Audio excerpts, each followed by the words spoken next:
Another blood-red sunset and yet another moon phase, and still another 100 miles to my next resting place. Driving down the road, eyes on the horizon.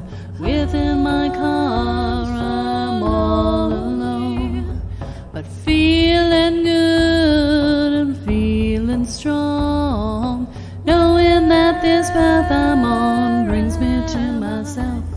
I'm driving. Hey now all, I'm Joey C. Welcome back to another episode of Spirit Sherpa.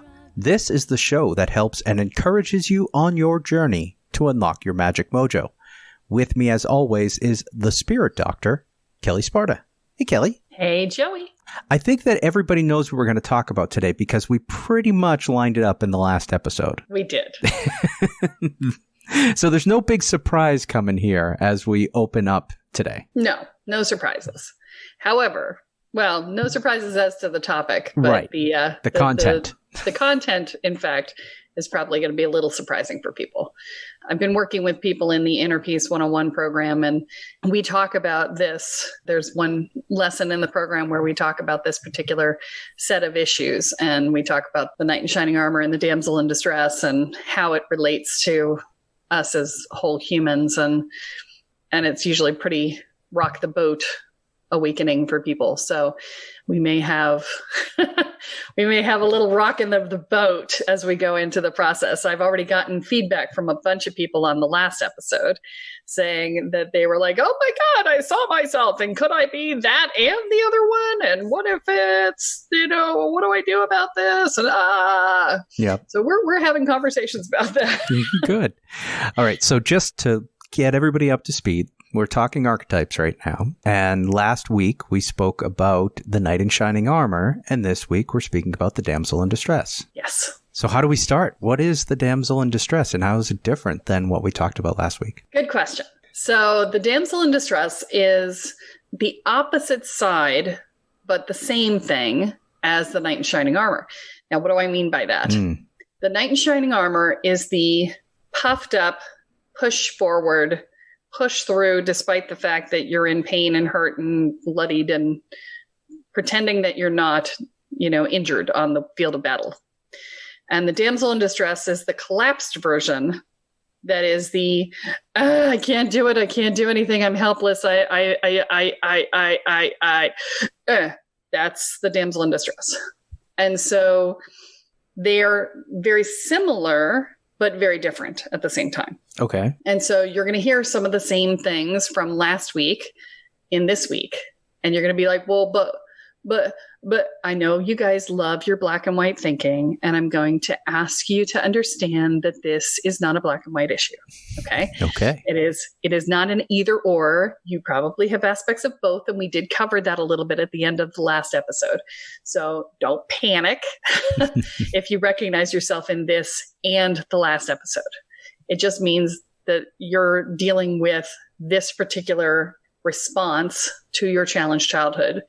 And it's manifesting in both the puffed and the collapsed states. Okay. When you're in the damsel in distress, a better way of saying that is to say that you become the placating caretaker. Okay. So I'm using these archetypes, but I'm going to define them more clearly because it's not about necessarily being somebody who needs rescuing, although that often is the case.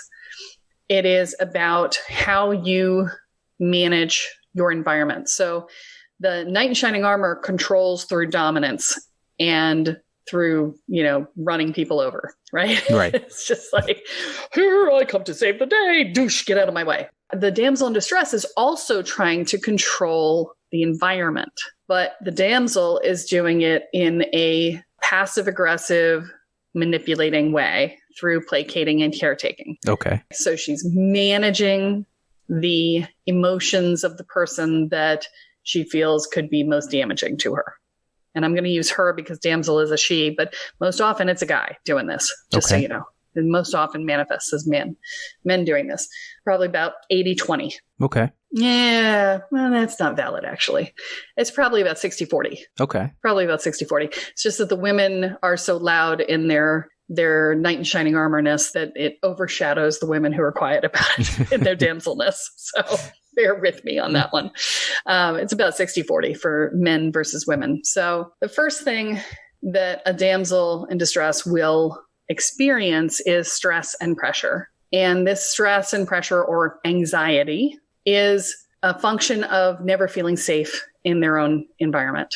And that may be for cause, and it may not be for cause. It may be that they had an unsafe environment in their childhood and they're safe now, but they don't recognize that that's changed. And therefore, they're always hypervigilant. Most often with this mode, you will go into a sense of wanting to be invisible, wanting not to be noticed, wanting to be wallpaper. Please don't notice me. I'm just going to quietly smooth the way for you and make your life okay so that you don't turn around and notice me, because when I get noticed, I might get whacked, usually emotionally, but sometimes physically, depending on the scenario. There is a tendency to go into overwhelm and shutdown, and this personality type will procrastinate on almost everything. Okay. The procrastination is a function of feeling like they are never going to be good enough with whatever it is that they do. So the longer they can put it off, the longer they can put off disappointing someone or themselves. They typically have low self-esteem as opposed to the high self-esteem of the knight in shining armor. But low self-love. But no self-love. Right. Neither one has self-love. Low self-esteem in this case is the same thing. It's I don't feel terribly competent to run my own life, so I'm going to abdicate responsibility to somebody else. They do best in partnership because of that fact. Okay. Because they need somebody who is willing to step up and run their lives for them. In this case, they do have a well of anger, but the well of anger manifests as anger at themselves and therefore becomes depression, because depression is anger turned inwards. Okay. And so they tend to have low energy and a lot of apathy around what they want. They don't know what they want, and they don't really care to decide what they want, because then they'd have to fight with the person that they've given dominance to in the relationship, and they don't want to do that.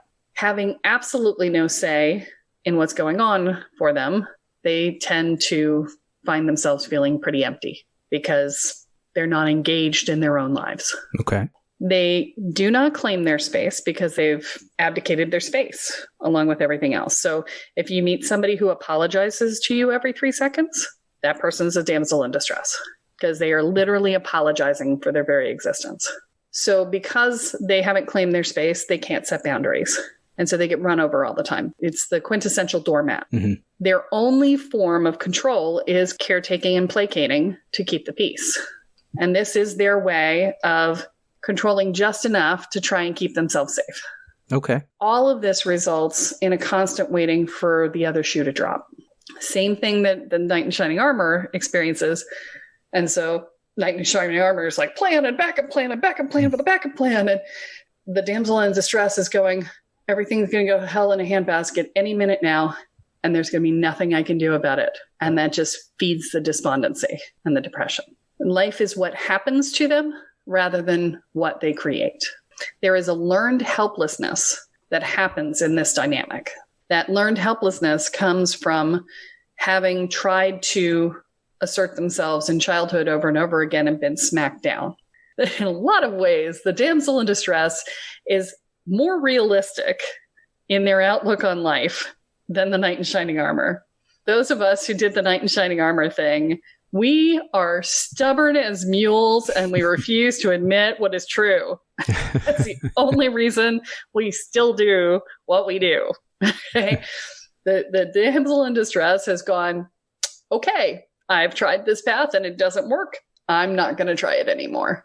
There is no point in even trying because I have proven that this is not valid. And they accept. And to a certain extent, it lowers their stress levels. They become very type B versus type A. Okay. If they have left the abusive environment, they do not have as high cortisol levels as the knight in shining armor. Right. Because they're not actually under attack and they're willing to see what's true. The knight in shining armor has really high cortisol levels because they're like adrenaline all the time. Right. They're constantly on duty, as we talked about. Exactly. And, you know, they're not willing to admit there's no threat because there could be one. Right. Any minute. I'm ready. What you got? Nothing? Here, let me smack you. See if you have something for me How now. about How about now? Right? Yeah. That's the knight in shining armor. Yeah. Fight me. I got anger that I got to get out. Yep. They're actually calmer humans. But rather than a joyless life that the knight in shining armor have, they really kind of have a lifeless life. Okay. They're existing rather than living. Mm-hmm. They've come to a state of acceptance and they aren't choosing for themselves, and they're just floating through life and waiting to see where the winds take them. So they're a leaf on the water as opposed to somebody in a canoe paddling. Okay. The damsel in distress has a collapsed identity, whereas the knight in shining armor's identity tends to be intact but cracked and have holes in it from all the battle scars. Okay. But, they're like, this is who I am. And they may not have a really clear image of who that is, but they've got a strong enough image to hold it. Because they have the self-esteem. Right. Whereas the damsel in distress is in pieces on the floor, and they're just looking at the pieces going, well, that's a shame. Maybe somebody can come along and help me put it back together for me. Not help me do it, but put it back together for me. It's as though they never step out of the child dynamic. Knights in shining armor, they're still in their inner children too in a lot of ways, but in self-determinance, they're still, the damsels in distress are waiting for their partner, usually, to define them.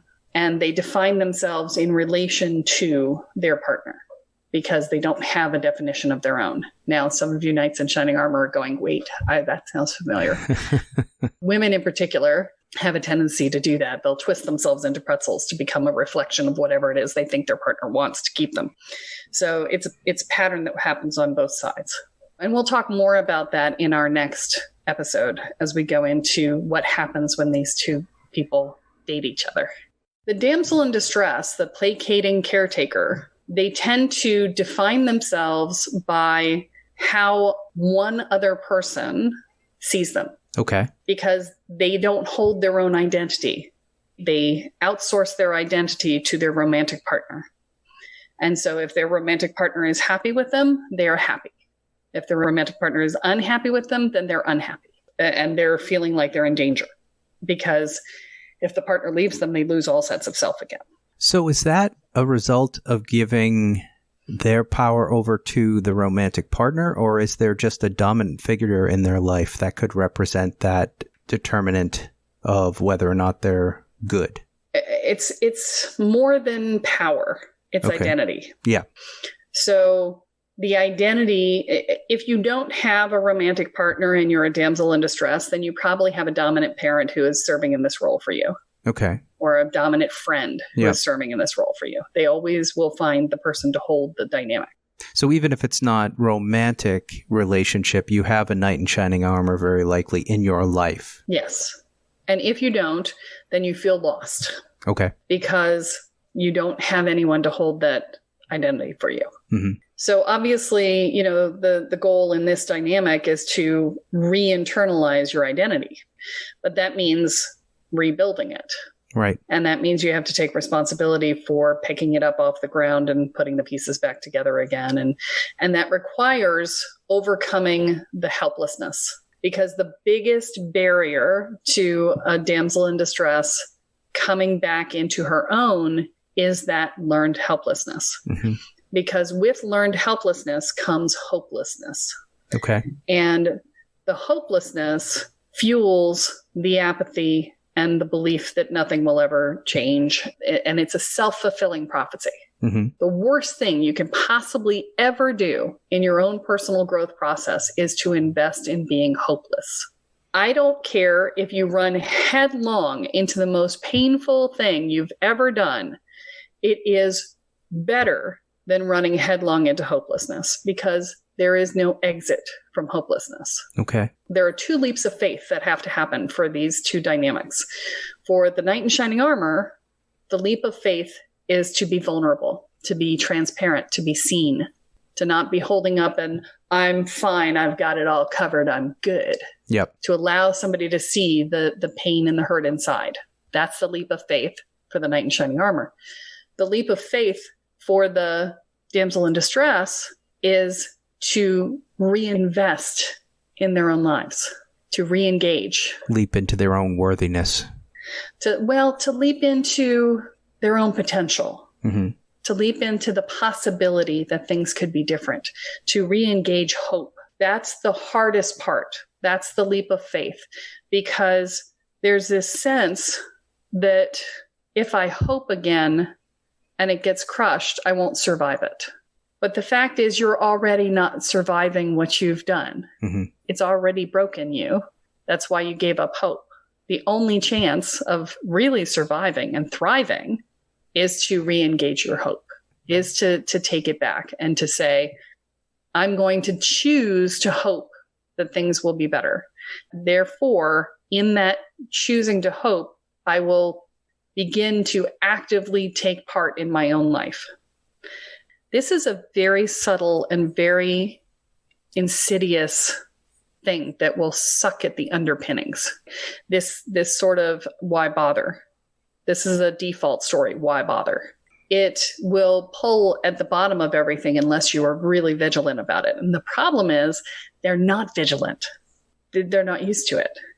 So it's helpful for a damsel in distress to actually have a knight in shining armor who is used to being vigilant. But the knight in shining armor has to have learned how to be soft. Okay. Because if they come at the damsel in distress with warrior love and go, look at this soft spot, whack, that breaks the process again, and they have to start over. They have to learn to be softer with the damsel in distress because they need encouragement. Think of them like a seedling. They're starting from a seedling and they're germinating the seed, and then it's turning into a seedling, and then it goes into a pot, and then you have to let it grow. Can you tell I've been gardening? And then you have to let it grow a little bit, and then you have to pot it up, and then you have to put it in the garden, and you have to continue to water it. And they're literally starting their identity from scratch. And so it takes time and patience and watering and care and nurturance in order to be able to bring it into fruition. Our culture doesn't really support that. Our culture is really non-supportive of nurturance in most ways, except mom and kid, and even then there's a lot of disciplinarians out there that are like, spare the rod and spoil the child. Right. So, even then, even within that one place that nurturance is accepted, it's still got stuff in it that's not conducive for it. So our culture, the Western culture, specifically American culture, is so goal-oriented and so harsh in so many ways that it's tough. It's tough for a damsel in distress. I give you guys credit. I really do. If you are listening to this and you have stepped into this process and you've listened to this podcast and you've been listening to it and you've been considering this process, I give you a lot of credit because that is a huge step forward just in and of itself. Mm-hmm. Because making a step to do anything to help yourself out of your current scenario is a massive effort for a damsel in distress. And I give you major kudos for even being here. And I just want to say, go you, because it's huge for you. And I know how hard it is. I have witnessed it.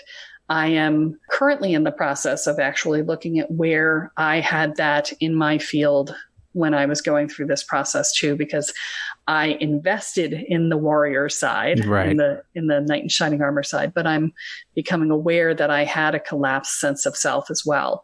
And so, I'm looking at those pieces for myself now as I look back and going, isn't that interesting? Learning from that as well. As you're looking at this process moving forward, if the damsel in distress is where you are, if that's where you live, then engaging your hope. Just choose to decide that you want to be happier, that you deserve to be happier, that, it's okay for you to want something different than what you have. Mm-hmm. That's the key. Give yourself permission to want something different. And allow yourself to see your deservingness. Is that a word? Deservingness of the things you want? Yeah. Deservingness is a good word. Yeah. We told the spider story from the walkabout, the fact that everybody is deserving. Deserving isn't really a thing until you decide that you're not. And, the concept of deserving is an illusion. There's no such thing as deserving or not deserving, because we are. Right. We just are. It's not that we deserve to have or not have anything, or be or not be anything. We are everything, and we have everything because we are all one.